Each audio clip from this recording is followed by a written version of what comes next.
Tere, armas seikluslaagrise osaleja. Mina olen Lauri. Mina olen Heigo. Igal juhul meil on täna plaanis teha väike tutorial video selleks, et seikluslaagrisse tulek oleks lihtsam ja sa teaksid, mida oodata, mida kaasa võtta, mida kindlasti mitte kaasa võtta ja et teaksid, millised reeglid järgida ja millised reeglid kindlasti mitte järgida. Et me jaotame siis tänase video 3 või 4 osaks. Kõigepealt räägime üleüldse sellest laagrist, mida oodata, kuhu me lähme enam-vähem ja mis on programm ja nii edasi. Ja siis hakkame rääkima varustusest. Kõigepealt siis me oleme seikluslaagris käinud juba mitu aastat. Meie vaimne juht ja liider Joel Võsu on seda organiseerinud väga ustavalt ja väga hästi. Ja me lähme siis Norra mägedesse ja me kohtame seal väga erinevat keskkonda. Et me alustame võib-olla siukses kohas, mis näeb välja nagu RMK matkarada, aga meie eesmärk on ronida siis hästi kõrgele, kus me tõenäoliselt näeme ka väga palju lund. Ja nagu meil eelmine aasta juhtus, siis me kõndisime olude sunnil lume sees, isegi mitte lume peal, vaid lume sees, isegi niimoodi terve päev ja siis veel öö läbi ka. Nii et peab olema selleks valmis, aga et kuidas selleks valmistuda, räägime pärast riietuse osas, aga väga palju saab kõndida, nii et hakka kindlasti juba selleks ette valmistama. Kuidas meil tavaliselt see päevakava ja asjad välja näevad, Heigo? Hommikul me ärkame ja siis me sööme toitu. Ja siis me sööme vaimutoitu. Me ajame juttu ja räägime. Ja lõpuks ka Joel annab meile mingi ülevaate, mis meid päeval ees ootab. Ja kui Joel ei tea, siis on kõigile üllatus. Jah, mõte on siis jah selles, et matkamine ise on tore, aga veel toredam on arutada vägevaid maailma asju ja tavaliselt mäe peal tulevad sellised mõtted ja ideed, mis mäe all ei tule. Et see on selline hoopis teine keskkond ja annab hoopis teise mõõtme, nii et seal on kindlasti väga huvitavaid teemasid, mis käivad üldjuhul väikeste gruppidega ja siis jagame omavahel.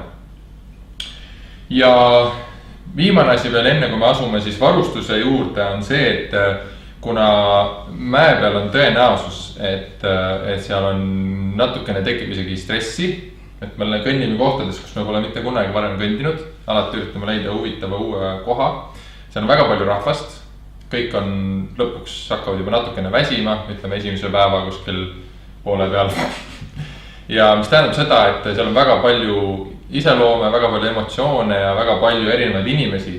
Ja seal on tähtis hoida sellist head distsipliini, rahulikku meelt ja alati on vaja teada, et meil on üks laagrijuht, kellel on siis vastutus ja õigus meid juhtida nii, nagu heaks arvab. Ja seda on hea teada enne laagrisse tulekut, sellepärast, et kui sa arvad, et Joel Võsu, meie vaimne juht ja liider, ei ole piisavalt hea juht selleks, et sind läbi Norra mägede juhatada, siis on mõistlikum võib-olla seekord jätta tulemata ja võib-olla minna siis kas teise seltskonnaga või lausa üksi. Et seda on oluline silmas pidada, et see ei ole ainult selline tore sõpradega koos väljaminek, vaid on ikka päris ekstreemne. Aga nüüd räägime sellest, et mida kaasa võtta. Ja tegelikult me võiksime alustada siis kõige nagu võib-olla suuremast ja tähtsamast asjast, milleks on seljakott. Suure eeldusega on kõikidel vaja kaasa võtta seljakott. Ja seljakott ma usun, et paljud võib-olla ei saa nagu valida otseselt, aga kui saab, et kui te laenate kellegi sõbralt või on teil endal mitu kotti või kui te plaanite osta reisi jaoks, siis see võiks olla, esimene asi on, see oleks piisavalt suur, et see võiks olla vähemalt 60 liitrit. Et see oleks enam-vähem miinimum, siis mahuvad kõik asjad sisse. Üldjuhul, kottide puhul võib-olla määrab nagu hind rohkem, aga kui sa saad vähegi valida, siis mis tulevad kasuks kotti valikul on esiteks kaal. Et kott tundub selline, kui ta on tühi, et ta ei tundugi suurem asi. aga need on väga erineva kaaluga ja ta võiks olla siis võimalikult kerge, aga noh, üldjuhul mida kergem, seda kallim. Teine asi, mida tasub jälgida, on see, et paljudel kottidel siin taga on selline raam, et kui te käite mägedes, siis see raam on väga kasulik, et hoiab seda asja nagu sirgena, hoiab teie selga kuivemana ja aitab nagu paremini toestada seda asja. Et üldjuhul suurtel kottidel saab neid kõrgusessu reguleerida, seda saame rääkida ka koha peal, aga see on selline hea asi. Ja kolmas peamine asi vast on see, et tal oleksid need puusarihmad, ehk siis kui ma panen selle kotti näiteks selga, et siis on näete, et siin läheb mõlemad poolt sellised nagu keegi kallistaks mind puusadest. Ja see on tähtis selle jaoks, et me saame selle koti kinnitada niimoodi puusade peale, et meie kogu raskus ei ole mitte õlgade peal ja siin kuskil üleval, vaid raskus oleks siin puusade peal, siis on meil endal vabam ja kergem käia, sest et jalad on palju tugevamad kui jalad. Mis veel koti kohta peaks teadma? Või mida mõelda? Seda peakski. Jah, et tegelikult on kasulik, kui sa oled igasuguseid erinevaid laekaid, sa saad see küljetaskusse panna mingid asjad, mida on kerge võtta kuskil siin otsas, et siin oleks teine ligipääs, et kui see magamiskott näiteks on kõige all, et saad selle välja võtta ilma, et sa peaks kogu asja tühjaks tegema. Kas sellel on vihmakate? Ja sellel on vihmakate, mis on hästi hea. Mõnel puhul on see siin all laekas, selle koti puhul näiteks on see siin peal. Ja kui on kotiga kaasas juba selline, siis ta on õige suurusega. Jah, et ta käib täpselt siis, kui vihma hakkab sadama, tõmbate selle kotist üle ja kõik asjad jäävad kuivaks. Mõnel juhul, kui seda vihmakaitset ei ole, siis on võimalik omale soetada, see oleks tungivalt soovituslik, siis osta lihtsalt selline ekstra vihmakaitse, mis on põhimõtteliselt see sama asi lihtsalt siia kokku pakitud. Selle saate siis lihtsalt panna ümber ja pärast võtta ära. Nii, ja kui tuua nüüd näiteks, et kui ma räägin sellest suurusest, siin on üks selline seljakott, mis me ütleme kohe ära, et see on liiga väike. Siia ei mahu teil asjad ära. Ja võibolla, kui ta kodus proovit, ütlevad, mis asjad mahtus ilusti ära, siis üks oluline asi on see, et ei riputaks mingid asju väljapoole. Niimoodi, et nad tilbendavad. Noh, näiteks mõtlete, et okei, madrats ei mahtunud ära, pole hullu, et ma panen selle omal siia külge ja siis käite niimoodi. Et seda ei saa kahjuks pidada aktsepteeritavaks, sellepärast, et mida rohkem need asjad liiguvad, seda rohkem nad väsitavad teid. Iga sammuga ta tõmbab teid kuskile poole, te peate hoidma seal seda tasakaalu, peate hoidma seda nii-öelda paigal. Ja see väsitab teid tegelikult rohkem, kui te oskate arvata ja mägedes on iga siuke lisaliigutus on väga suure kaaluga. Nii, kotist. Ja lähme edasi, järgmiseks kõige suurem asi on magamiskott. Võtame jalanud siis järgmiseks. Magamiskott, millest meil näiteid on siin paar tükki. Need on väiksed. Need on väga väiksed magamiskotid. Magamiskoti puhul on siis kaks asja, mida sa saab olla. Kas ta saab olla väga väike või väga soe. Või siis kolmas pool väga kallis. Või siis väga kallis, jah. Et 3 asja. Ja ma võin öelda omast kogemusest, et kui ma esimene aasta läksin Norra laagrisse, siis minu kõige tähtsam asi oleks see, et oleks võimalikult väike. Ja mul oligi, tead, see võib olla enam-vähem isegi see sama suur.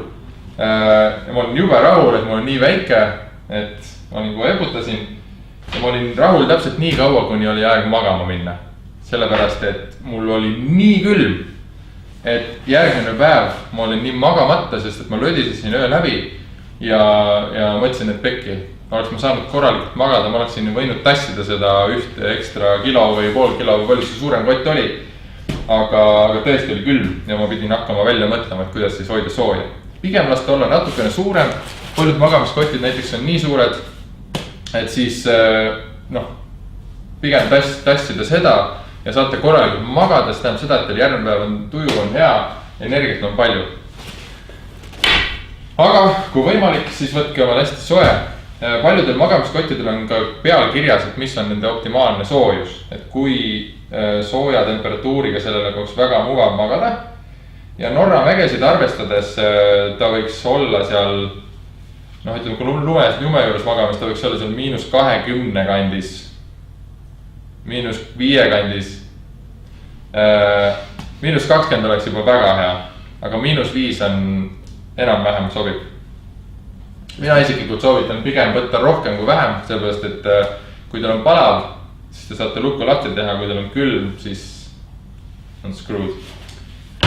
Aga Norras võib olla öösel täitsa nullis temperatuur. Võib-olla isegi miinuses hädapärast, kui me oleme hästi kõrgel, seal on jube külm. Aga madratsiga kokku tegelikult või selle magamiskotiga kokku käib ka tegelikult madrats, et räägime kohe siis ka madratsist. Madratseid on palju erinevaid. Tavaline, kõige levinum on siuke tavaline poroloon, mida me kõik oleme näinud. Meil ei ole ühtegi näidet siin, aga tänapäeval madratsid on hästi head, kui nad käivad õhuga. Ehk siis nad on sellised peeniksed, mitte siuksed matkaamad, mis on nagu voodid. Need on samamoodi siuksed peeniksed, aga kui te lahti teete, siis te saate siit natukene õhku sisse pumbata. Ja ta on siuke nagu, ütleme siukse paari sentimeetri paksune, tal on väike õhukiht on sees. Ja ta annab esiteks väga palju mugavust, et sa ei ole otse nagu põrandal lihtsalt porolona vahel, et ta teeb nagu pehmemaks, aga mis peamine, see õhukiht hoiab sooja väga-väga palju. Et kui maapind, kus me magame tõenäoliselt on väga külm, siis on väga oluline, et see õhukiht oleks see, mis filtreerib seda soojust. Kas oled nõus? Ja kui... Et noh, kellel on olemas porolune, ta ei taha uut omale otsida või hankida, siis alternatiiv on ka see, et mingi termokile sinna panna vahele. Või termotekk. Või termotekk. Natukene pehmem. Et see on võimalik, aga üldjuhul, kui teil ei ole seda õhuga madratsit, siis tasub kindlasti mõelda soojama magamiskoti peale vähemalt. Sellepärast, et noh, me räägime siin väga palju magamisest, aga uskuge mind, magamine on mäe peal väga kriitiline osa. Sellest sõltub sinu järgmine terve päev, kuidas sul öö möödus. Okei. Ja siin on tegelikult üks näide on siin veel, mõned edevamad inimesed on omale ostnud kallimad madratsid, aga noh, põhimõtteliselt see süsteem on täpselt sama. Et siit puhud õhku sisse, ta on siin väike muster veel, natuke paremast materjalist, aga see on ka rikaste inimeste värk. See tavaline roheline madrats, et kes nüüd mõtleb, et kas mida osta ja mida mitte osta, siis see roheline madrats maksab suurusjärgus 15-20 eurot isegi. Sports Directist või kuskilt vaatate. See konkreetne tõenäoliselt maksab niimoodi üle 100 euro, et need on nagu sellised kallimad. Aga kuidas võimalusi on? Madrats ja magamiskott on sellised asjad, mis kui vähegi võimalik tasub investeerida. Et need peavad sul pool elu vastu, kui mitte terve elu ja sinu lapse elu. Ja tõesti muudavad väga palju, et need on kerged ja väga head. Aga lähme riietuse juurde. Alustame siis saabastest. Et kui te hakkate saapaid valima, siis eelmine aasta juhtus meil selline asi, et meil oli seal üks hästi tubli kaasvõitleja, kes ei teadnud täpselt, mis teda ees ootab, et ta tuli selliste lahtiste rihmikutega. Ja nagu ma ütlesin, siis ühel tervel päeval pluss terve öö me olime sunnitud käima lume sees.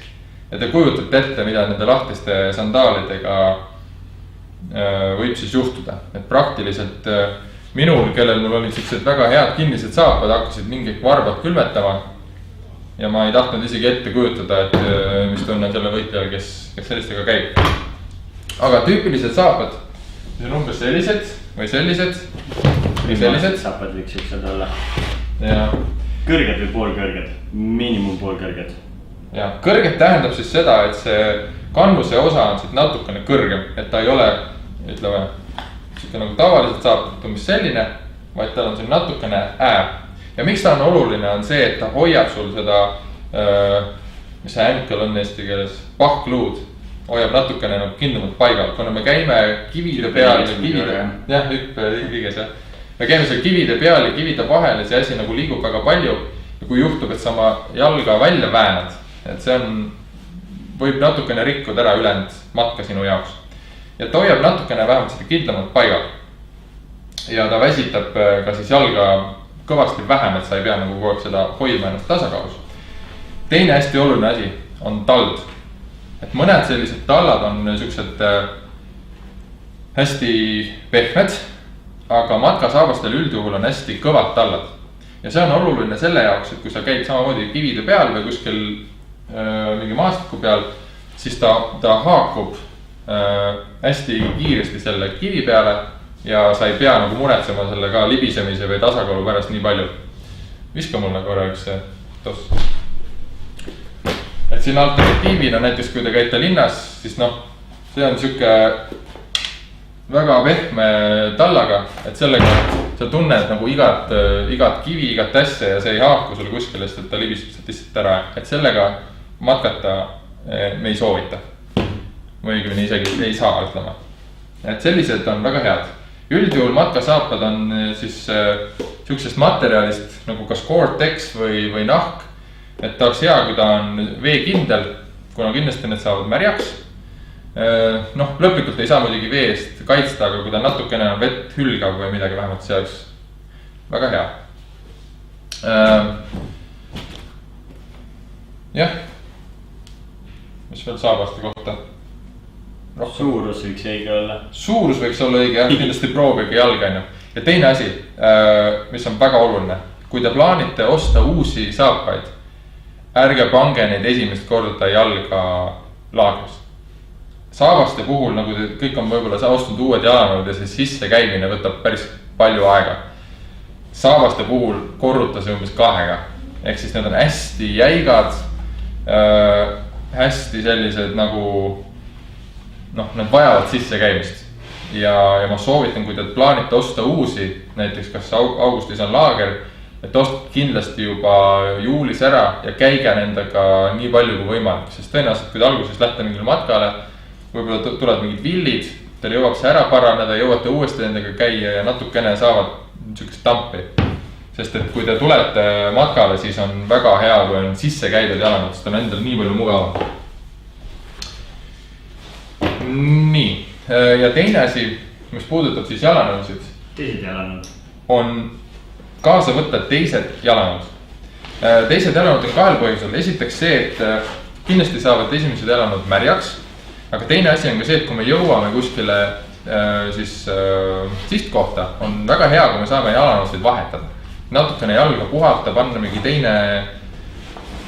teine tald või teine nagu sisu.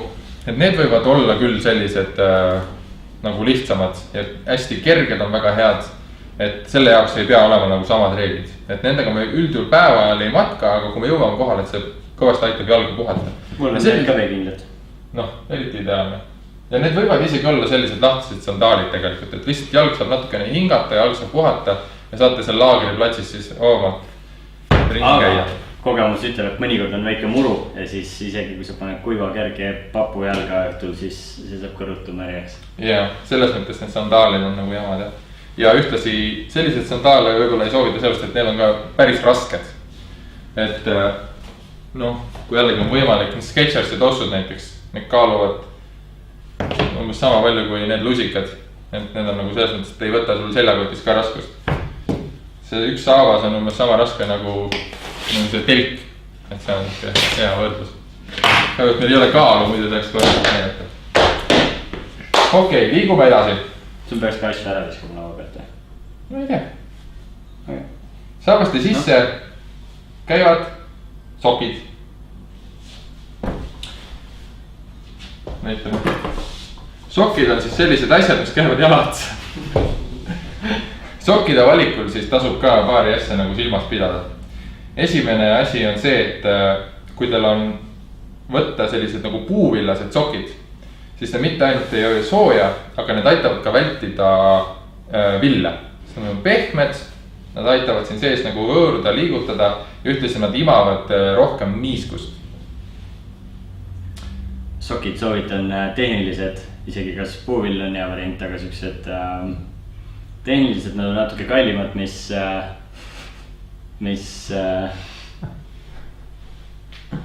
mis juhivad niskust jalast eemale ja kellel on hõõrdumisega probleeme, siis võib panna paksema soki alla hästi õhukese siidisoki. Ja veel on villiplaastrid, mis on ka hullult head asjad. Proovisin ja tegelikult need toimivad, naljakas, aga toimivad. Ville tasub oodata seal küll, neid võib tulla. Mis ütlesid soki kohta? Need olid ööseks. Tegelikult, kui te lähete näiteks matkapoodi, siis need, mida nad soovitavad matkamiseks, on ütleme natukene õhemad kui need, aga noh, suhteliselt sarnased ikkagist. Et vaadake, kui te matkapoest sokke ostate, siis kindlasti küsige nõu, ütlete Norra.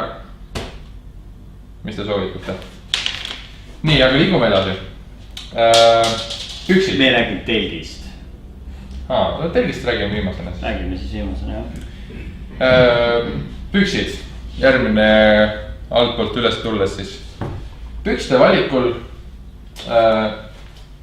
põhimõtteliselt ainuke reegel oleks see, et ärge tulge teksapükstega. Teksapüksid on hästi rasked ja need väga palju piiravad sellist liikumisvabadust. Nad koguvad niiskust. Nad koguvad väga palju niiskust ja nad kuivavad väga aeglaselt. Kui võimalik, võtke midagi sellist kerget, vett hülgavat ja natukene sellist elastset. Kui ei ole võimalik, noh, mina näiteks kasutan selliseid täiesti tavalisi pükse, mis on mingid, noh, need on tegelikult suhteliselt odavad. Autentikud, aga noh, nad isegi nagu teab, mis palju ei veni. Mina soovitaks kergelt, nii et nad kuivavad kergelt. Jaa, nad on kerged, õugsed, nad kuivavad kergelt. Hingavad. Ja nende puhul sa saad nagu üles kerida, saad mingi nööridega kinni panna siia mingi nööbi külge, et nad on nagu lühikesed püksid ka. Paljud mõtlevad näiteks selle peale, et võtta kaasa lühikesed püksid ja pikad püksid. Noh, pole paha variant. Minul ei ole endal kunagi vaja läinud. Pikka pükstega saab tegelikult ka väga hästi hakkama. Et sääri pole alati vaja ka päevitada. Kui vihma sajab, siis on minul olemas pükste peale tõmbamiseks sellised nihuke kui võimalik. Ka natuke hingav kile püks. Ja selle saab nii väikseks kokku võttida, et see ei kaalu eriti midagi. Võta palju ruumi ja nii hea, kui on olemas. Kui tead terve päev sajab, siis võib need otsa tõmmata. Just. Jah, väga hea. Et võib ka olla sellised, mis on kohe vett hülgavad, et need kilepüksid on ka selline pool vabatahtlik. Aga need kindlasti aitavad hästi kaasa. Nüüd, enne kui me räägime päris nagu pesust, siis räägime sellest ülemisest poolest, mis on vast kõige tähtsam osa. Nüüd matkamisel on siuke hea nipp või siuke tarkus, mida nimetatakse 3 kihi süsteem. Ehk siis selle asemel, et otsida mingi siuke kõike tegev 2 jope, mis hoiab soojas ja on võib-olla veekindel ka või vett hülgav, siis kuna me üritame võimalikult palju kaalu säästa, on hea teada sellist 3 kiireeglit. Kõige all võiks olla mingi kas särk, see võib olla pikkade käistega, lühikeste käistega. Mingi liibu särk, mis imab niiskust. Et kas mingi puuvillane särk või tänapäeval on selliseid sportlikud asjad. Kunstlikest ja sportlikest asjadest. Näiteks kui te ostate mingi jooksusärgi või sellised nende põhiasjad, et nad imavad nagu niiskust ja sellest kehast eemale, et keha ei oleks niiske. Et see on selline põhiasi. Kui teil hakkab märg, siis teil hakkab külm ja siis teil hakkab või palav ja siis on juba ebamugav olla ja midagi muud enam ei päästa. See oleks kõige alumine kiht. Siis siia selle peale peaks panema mingi kihi, mis hoiab sooja. Selleks sobiks näiteks mingi fliis, mingi kerge fliis. Minu jaoks on fliis palav, mul on mingi vahepealne asi. Või siis mingi vahepealne, jah. Ühesõnaga, sestkarvane.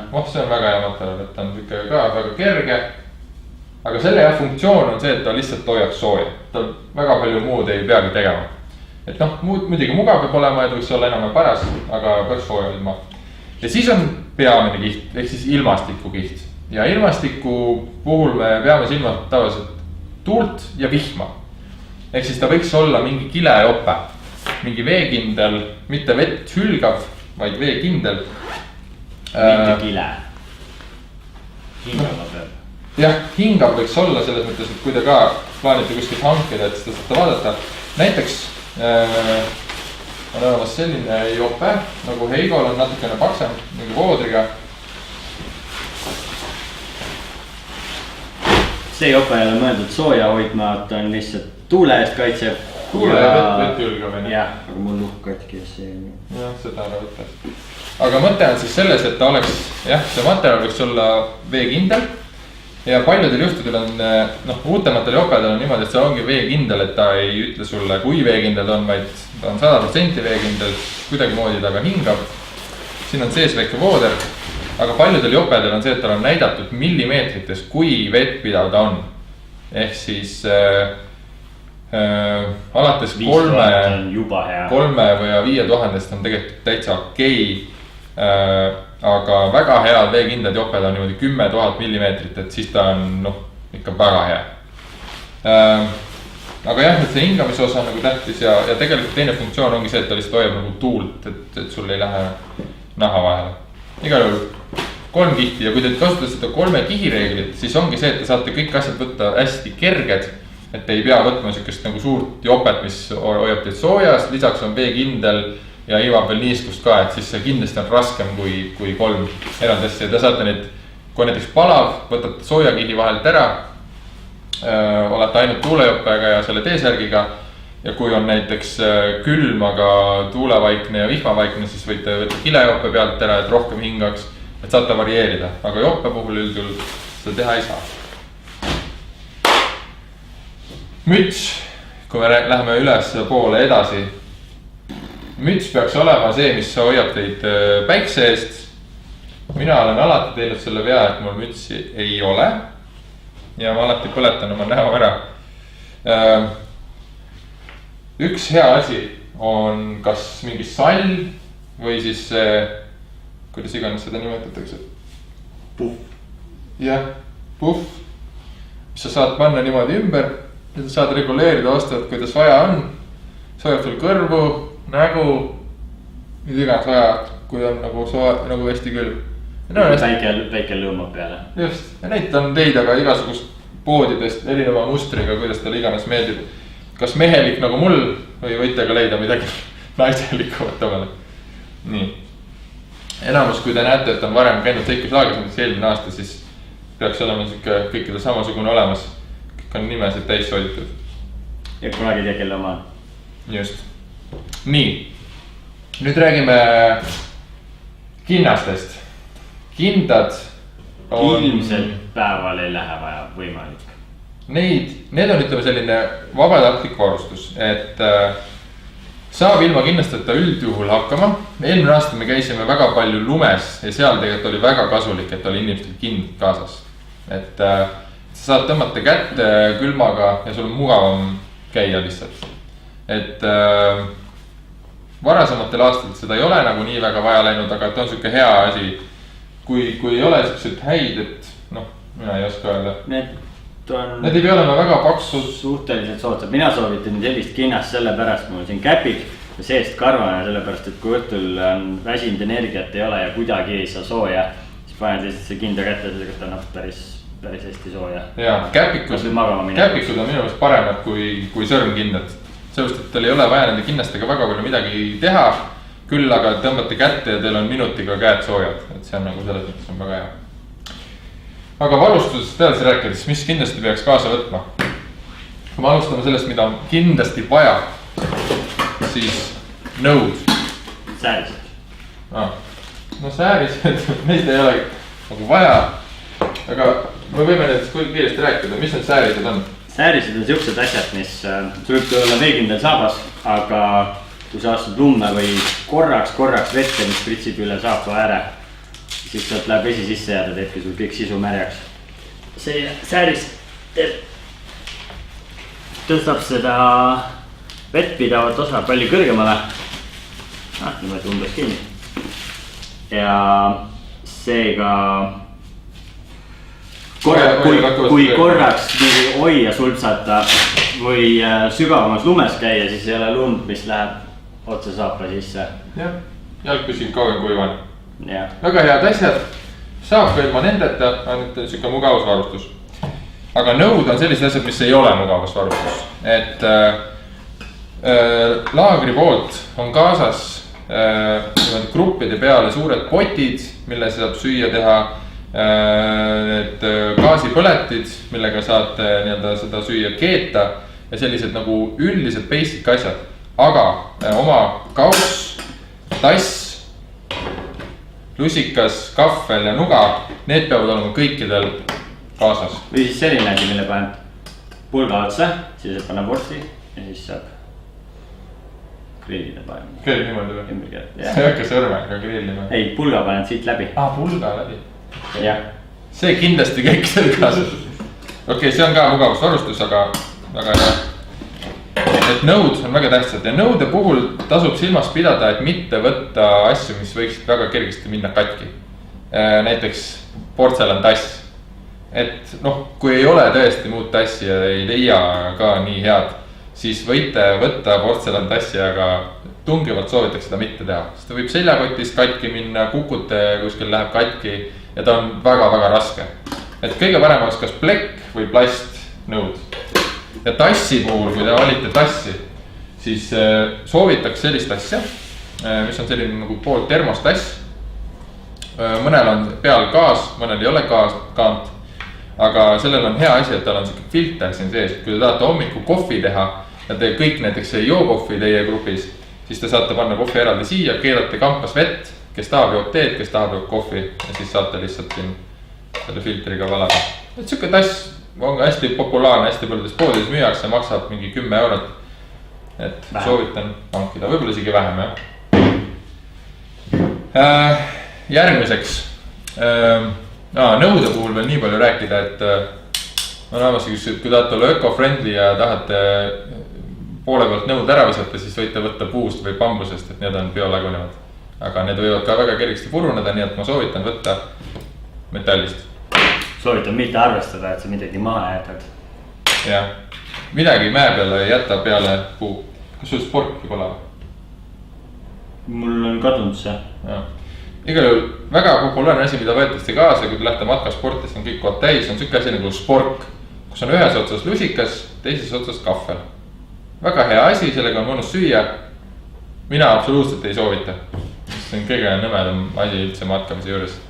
Sa ei saa nagu nii mõlemaga süüa ja tavaliselt, kui sa mõnikord ei viitsi pesta, tahad kahvliga süüa ja sa oled ennem hommikul lusikaga pudru söönud, siis hoiad sellest pudru osast kinni, igal juhul see on rõve. Aga samas on hästi kerge ja mugav, et paljudele meeldib. Aga kui rääkida tähtsatest asjadest, siis järgmine asi on joogipudel. See on ka kohustuslik. Kõikidel peab olema kaasas viis, kuidas endaga vett kaasas tassida.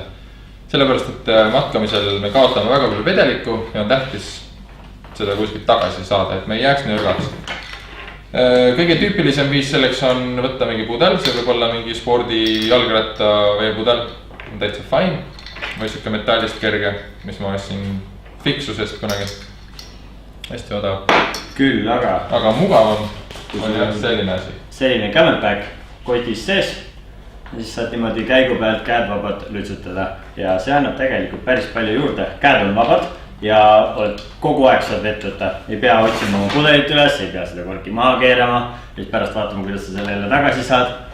Täita on tüütum, aga mina võtsin 2-liitrise. Nii suurt vast vaja ei ole, sest hetkes päris kauaks. Aga kogu aeg oli vesi suu pärast. Ja see pudel peaks olema vähemalt pool liitrit.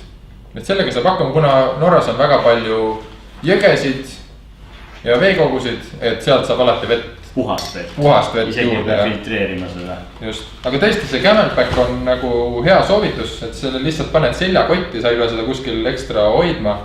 Ja nagu Heigo näitas, siis kogu aeg on see voolik sul siin suu juures. Nii kui janu tuleb, nimed omale natuke vett suhu. Või siis laenad sõbrale. Või laenad sõbrale. Ära praegu. Nii, järgmiseks. Rätik. Kõigil on sellised. Rätik tasub kaasa võtta. See ei ole vajalik, et ta liiga suur oleks. Ja kuna me tõenäoliselt ujuma väga palju seal ei lähe, siis ei pea ilmtingimata võtma kaasa seda rannarätikut.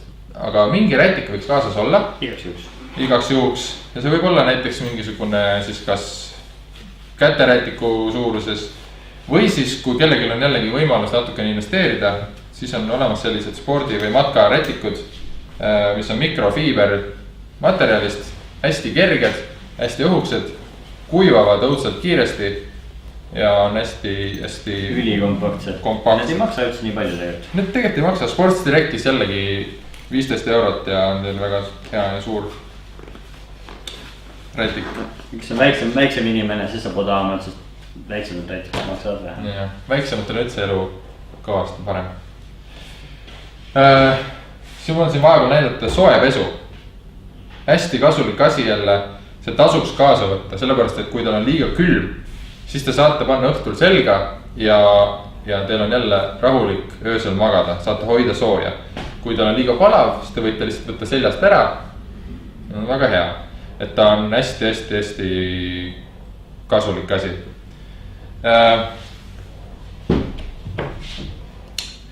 Mugavusvarustust veel nii palju. Tänapäeval müüakse ka selliseid matkapatju, mis on hästi kerged, ka viskate kuskile kotti, teevad teil öö kordades mugavamaks. Alternatiivina võite lihtsalt panna oma mingid riideid pea alla, et see on ka variant, aga kellel jällegi kas olemas või võimalik osta, see on lisaraskuseks. Väga hea asi, mis vähese vaevaga teeb jälle öö mugavamaks.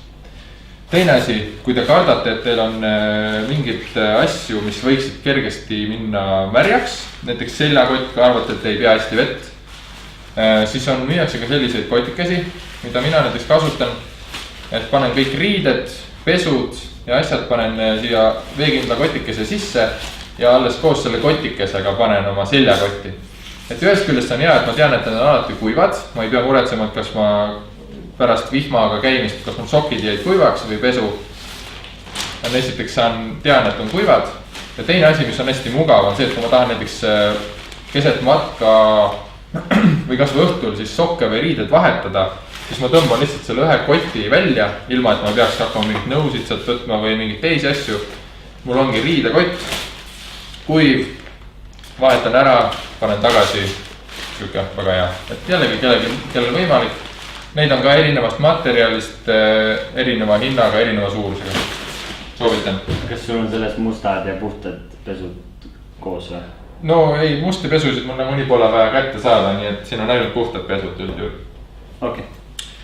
Siis, kui te tahate võtta kaasa mingit telefoni näiteks, siis on variant otsida omale siuke veekindel telefonikotikene.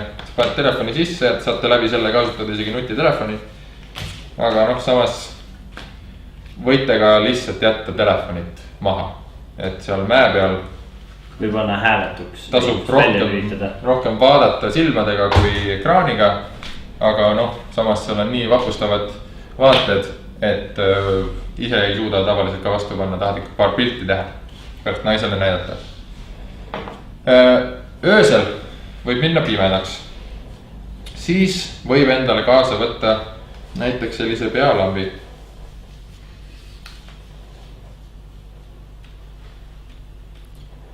Aga, või taskulambi. Aga need ei ole nagu nii kohustuslikud, neid seal vaja ei ole. Et saab ka ilma hakkama. Eelmine aasta juunis meil ei olnud üldse vaja, sest valge oli isegi öösel. Üldjuhul on suht valge, jah. Aga kes tunneb, et kott on liiga kerge, miks mitte, jällegi endal kindlam tunne. Siis üks huvitav asi, seda kindlasti ei ole tõenäoliselt vaja kaasa võtta, kui teil käed kipuvad hästi kergesti külmaks minema. Või näiteks, mis on hea trikk, see on sellised nagu soojakotikesed. Ehk siis võtate siit pakist lahti, muisite seda siin ringi ja ta läheb kuumaks, sellised väiksed padjakesed. Tavaliselt pannakse need kinda sisse, hoiab teil sõrmi soojas. Aga üks trikk, mis nendega saab teha, on see, et teete selle, lasete soojaks ja viskate magamiskotti näiteks jalgade juurde. Hoiab teil tegelikult magamiskotti seest poolt soojana. Jällegi väga hea trikk. Paar tundi. Nad nagu on väga kerged, aga nad ei, kui sa võtad hästi palju väga kergeid asju, siis lõpuks nad on ikka hästi rasked kokku. Nii et siuke, annaks 10 pallisüsteemis ütleme 4 nende kasulikkusele versus vajalikkus. Sääsetõrje. Üldjuhul seal sääski ei ole, seal kõrgel vähemalt. Et mõttetu, ärge võtke. Ja teine asi, mis on siuke hea, on varurihmad. Et nagu ma ennem näitasin, kuidas seda madratsit või magamiskotti teinekord tahetakse kinnitada väljapoole. Eks ikka kõik asjad ei mahu sellekotti ära. Siis selle asemel, et nööri võtta, võite võtta kaasa sellised rihmasid. Et peaasi, et saate tugevasti tõmmata kinni. Ja kui sa oled kas hästi tugev või oled mees, siis võid arvestada juba sellega, et matka lõpupoole me võib-olla võtame siis nõrgematelt asju vähemaks, et neil oleks parem matkata, et ühtlustada tempot, siis te saate nende rihmadega lihtsalt enda koti külge asju juurde panna, kui ta näiteks sisse ei mahu. Et sellised rihmad müüakse ka kuskil ehituspoes või matkapoes. Et variant on sellised kummid, aga need on väga rasked ja need ei hoia ka nii hästi. Et siin on mingi metallist otsad ka veel, et see on nagu mõttetu. Kompass. Mida vanem, seda parem. Kuna me kõnnime üldjuhul Joeli selja taga kõik, siis meil seda kompassi vaja ei ole. Joel on meie kompass. Joel on meie kompass. Siis igasugused hügieeni asjad haavapoest, et meil on kaasas kamba peale meditsiinipakk. Nii et ise ei pea nagu muretsema igasuguste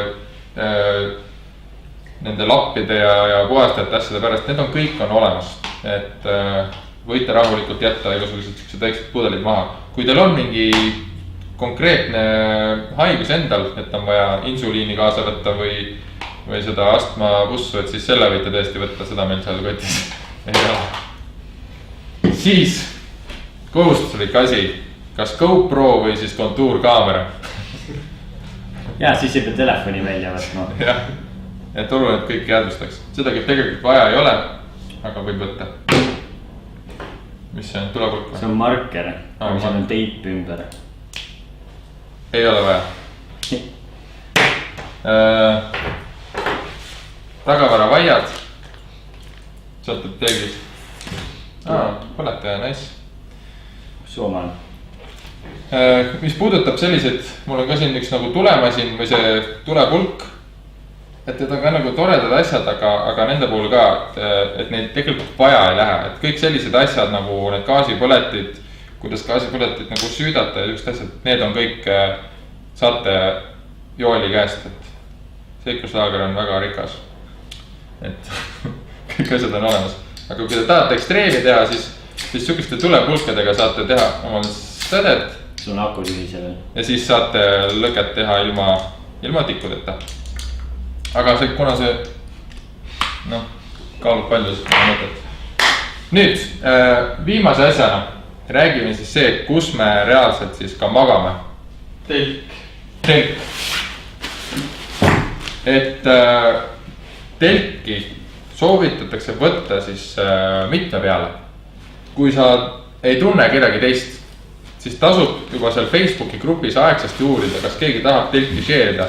Kas kellegil on telki, mul pole telki, mul on telk, kas kellegil pole telki ja nii edasi. Telgi puhul mul jällegi tundub, et kipub olema see variant, et me ei saa väga valida, sul kas on telk või ei ole.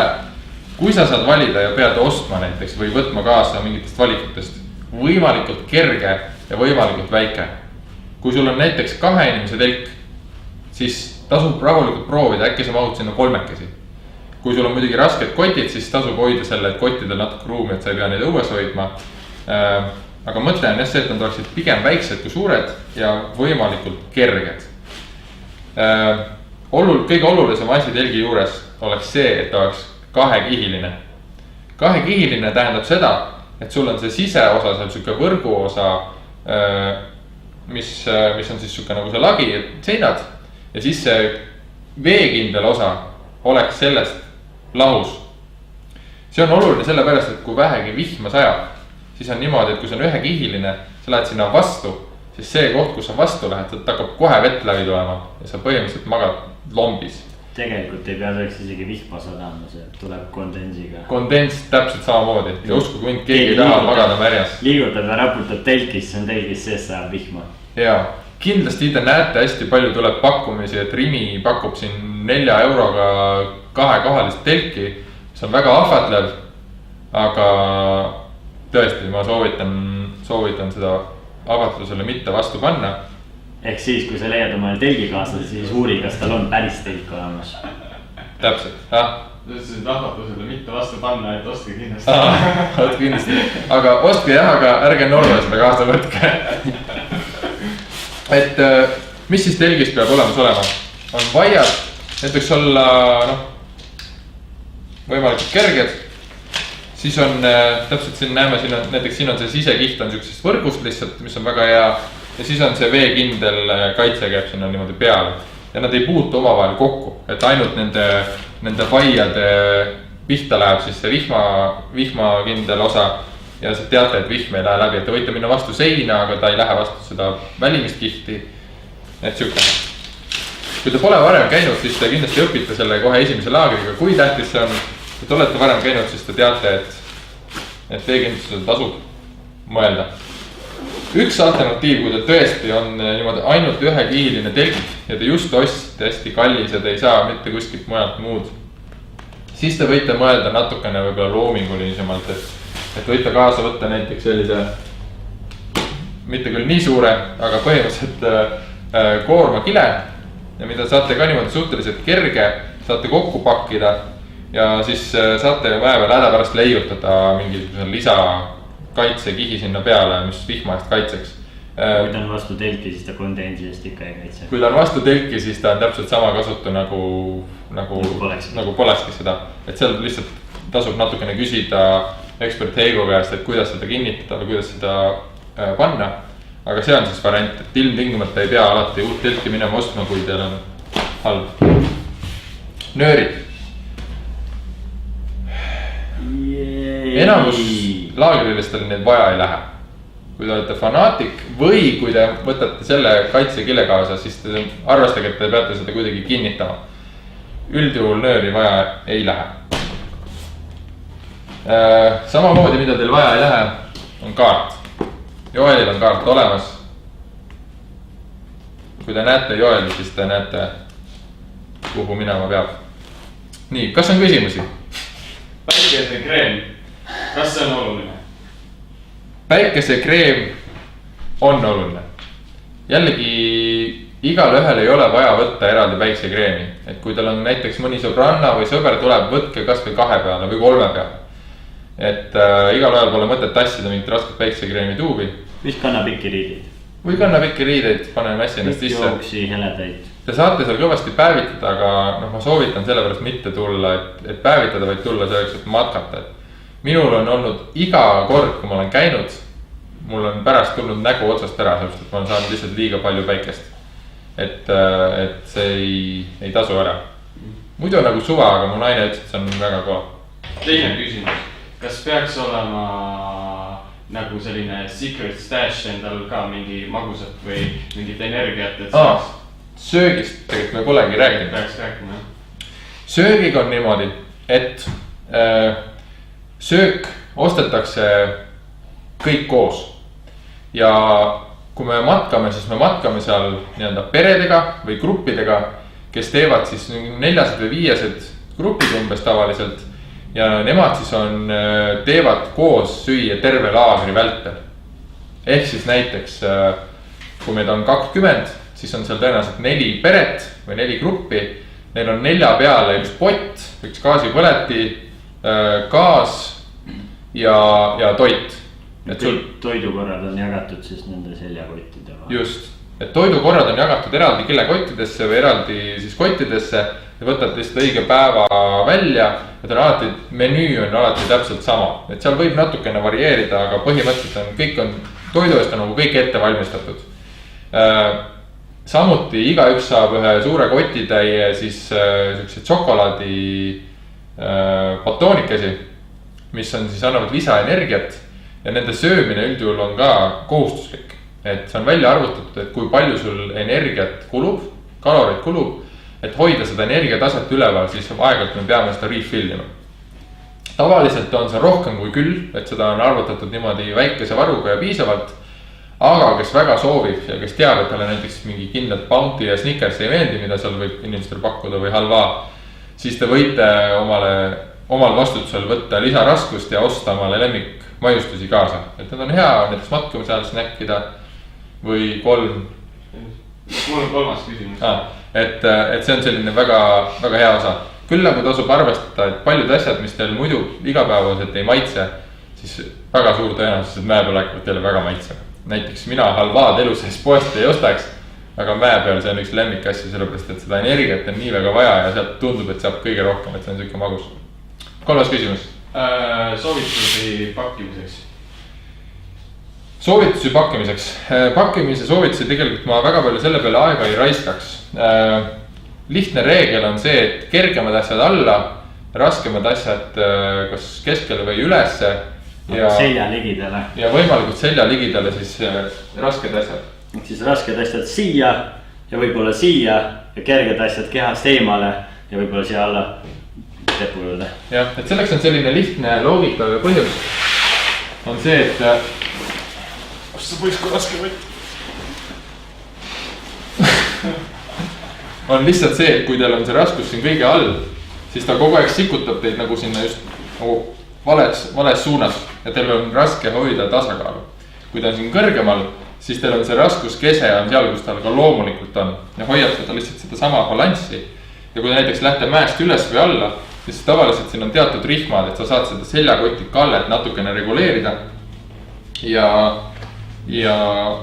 siis saate selle võrra ka nagu tasakaalu paremini nagu sättida, aga tegelikult seda pakkimise asja me saame vaadata üle ka juba siis, kui me saame kõik kokku. Kui te pakite seljakotti ja vaatate, kui palju teil asju mahub, siis arvestage sellega, et te peate sinna mahutama ka seda ühistoitu. Ja seda on tegelikult päris palju, et ärge omal kotti. Pluss veel potid ja... See ongi see ühis... Ja see ongi nagu... See ühisvara.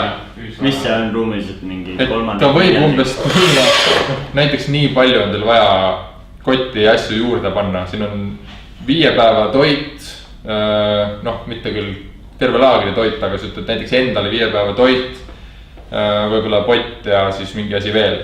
Et see jaotub terve pere peale, aga seda on kõvasti rohkem. Et terve pere peale on seal ütleme tavaliselt mingi umbes niimoodi ja siis 5 peale igaüks võtab siit mingi osa, et see on tegelikult ka väga palju. Et kui te kodus vaatate, palju teil asju võimalik kaasa võtta, siis võtke alati nii vähe kui võimalik ja nii palju kui vajalik. Nii, aga siis ma võtan enda poolt, et ma olen juba väga põnevil, tahaks juba kõiki näha ja teiega koos minna Norra mägedesse matkama. Loodan, et meil tuleb hästi tore. Ja kui teil on mingid küsimusi, siis postitage see sinna Seikluslaagri Facebooki lehele ja kindlasti tuleb sealt ka sobiv vastus. Ma arvasin, et Ardo küsis juba kõik ära. Nägemiseni.